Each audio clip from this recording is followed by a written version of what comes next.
Hi అండి, అందరికీ నమస్తే. Welcome back to our channel జ్యోతిష్ వంటశాల. ఈరోజైతే నేను ఎండబెట్టుకున్న మామిడికాయ ఒరుగులతో వంకాయ ఆలు మునక్కాడ కర్రీని గ్రేవీగా చేసి చూపిస్తున్నాను. చాలా వరకు అందరికీ ఇష్టమైన ఈ వంకాయ ఆలు కర్రీని ఇంకొంచెం టేస్టీగా కాస్త వెరైటీగా ఈ కర్రీ చేస్తున్నాను. ముందుగా అయితే మామిడికాయ ఒరుగులతో వంకాయ ఆలు మునక్కాడ కర్రీని చేయడానికి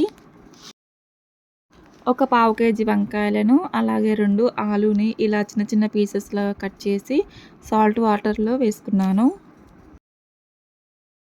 మరొక ప్లేట్‌లో ఒక మునక్కాడను కూడా ఈ విధంగా పీల్ అవుట్ చేసి కట్ చేసి పెట్టుకున్నాను. అలాగే మనం ముందుగా ఎండబెట్టుకున్న మామిడికాయ ఉరుగులను కూడా తీసుకున్నాను. ఒక పెద్ద సైజు ఆనియన్‌ని కూడా ఈ విధంగా చిన్న చిన్న పీసెస్‌లాగా కట్ చేసి పెట్టుకున్నాను. ఇప్పుడు స్టవ్ ఆన్ చేసుకొని ఒక కడాయిని స్టవ్ పైన పెట్టుకొని ఈ కడాయిలోనికి 2 టేబుల్ స్పూన్ల ఆయిల్ని వేసుకుంటున్నాను. ఈ ఆయిల్ కాస్త హీట్ అయిన తర్వాత దీంట్లోనికి కట్ చేసి పెట్టుకున్న ఆనియన్స్ వేస్తున్నాను. ఆయిల్లోకి ఆనియన్స్ వేసుకున్న తర్వాత ఈ ఆనియన్స్ని స్పూన్తో ఒకసారి కలుపుకొని నెక్స్ట్ ఈ ఆనియన్స్లోనికి నిలువుగా కట్ చేసుకున్న ఒక పచ్చిమిరపకాయను, అలాగే 2 రెమ్మల కరివేపాకును కూడా వేస్తున్నాను. పచ్చిమిర్చి కరివేపాకుని వేసుకున్నాక ఒకసారి కలుపుకున్న తర్వాత దీంట్లోకి 1 టీ స్పూన్ అల్లం వెల్లుల్లి పేస్ట్, అలాగే 1/2 టీ స్పూన్ పసుపును కూడా వేసుకొని కలుపుకుంటున్నాను. వేసుకున్న అల్లం వెల్లుల్లి పేస్ట్ కాస్త ఫ్రై అయిన తర్వాత దీంట్లోకి ఆల్రెడీ కట్ చేసి పెట్టుకున్న మునక్కాడలను కూడా వేస్తున్నాను. వంకాయ కర్రీలో మునక్కాడలు ఏంటి అని అనుకోకండి. మునక్కాడలన్నా మునగాకు అన్నా హెల్త్కి చాలా మంచివి. కాబట్టి మునక్కాయలని ఒక్క వంకాయ కర్రీలోనే కాకుండా అన్ని వెజ్, నాన్ వెజ్ కర్రీస్లోకి వేసి వండుకోవచ్చు. అలాగే వంకాయ పీసెస్ ఇష్టపడని వాళ్ళు ఈ మునక్కాయలను పెట్టుకొని ఇష్టంగా తింటారు. నెక్స్ట్ ఇక్కడ మునక్కాడలు ఆయిల్లో కాస్త ఫ్రై అయిన తర్వాత దీంట్లోకి వంకాయ ముక్కలు, ఆలు ముక్కలు వేసి ఫ్రై చేసుకుంటున్నాను. ఈ విధంగా వేసుకున్న వంకాయ ఆలు ముక్కలని ఒకసారి మంచిగా కలుపుకున్న తర్వాత ఫ్లేమ్ని మీడియంలో పెట్టుకొని ఈ కర్రీపై మూత పెట్టేసుకొని ఒక 5 మినిట్స్ పాటు మగ్గించుకోవాలి. వంకాయ ఆలు ముక్కలు మగ్గేలోపు నేను ఇక్కడ మీడియం సైజు ఒక 5 టమాటాలను తీసుకొని ఈ విధంగా కట్ చేసి పెట్టుకున్నాను.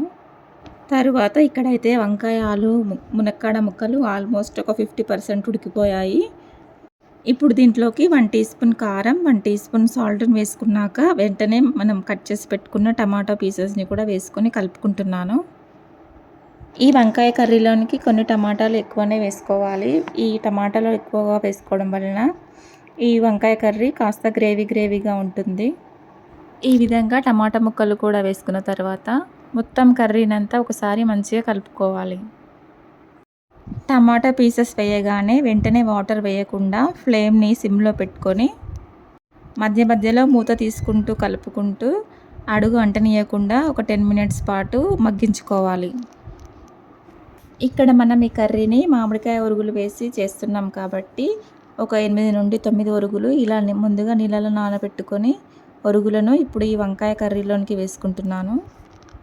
మామిడికాయ ఒరుగులు ఈ కర్రీలోనికి వేసుకొని ఒక 2 మినిట్స్ కలుపుకున్న తర్వాత ఇప్పుడు దీంట్లోకి కావాల్సినన్ని వాటర్ వేసుకోవాలి. నేనైతే ఇక్కడ ఈ కర్రీలోనికి 2 గ్లాసుల వాటర్ వేసుకుంటున్నాను.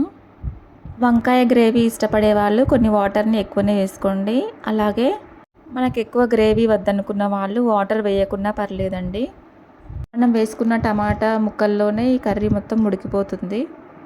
నెక్స్ట్ దీంట్లోకి సన్నగా కట్ చేసి పెట్టుకున్న పుదీనా తరుగును కూడా వేసుకొని ఒక 5 మినిట్స్ పాటు ఉడికించుకుంటున్నాను. చూసారు కదండి, వంకాయ ముక్కలు మరీ మెత్తగా ఉడికించుకోకుండా ఇలా ముక్కలు నలగకుండా ఉడికించుకొని ఫైనల్గా సన్నగా తరుక్కున్న కొత్తిమీరను కూడా వేసుకొని కావాల్సినంత గ్రేవీ కన్సిస్టెన్సీని చూసుకొని స్టవ్ ఆపేసి ఇక కర్రీని సర్వ్ అవుట్ చేసుకోవాలి.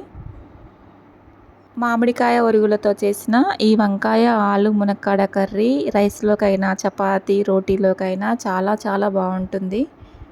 ఎప్పటిలాగా చేసుకునే వంకాయ ఆలు కర్రీ కాకుండా ఈ విధంగా నేను చూపించినట్టు మామిడికాయ ఒరుగులతో ఒకసారి ట్రై చేసి చూడండి. మీకు కూడా టేస్ట్ చాలా నచ్చుతుంది. ఈ వీడియో కనుక మీకు నచ్చినట్లయితే తప్పకుండా ఈ వీడియోని షేర్ చేసి, లైక్ చేసి, సబ్స్క్రైబ్ చేసుకోండి. Thank you for watching.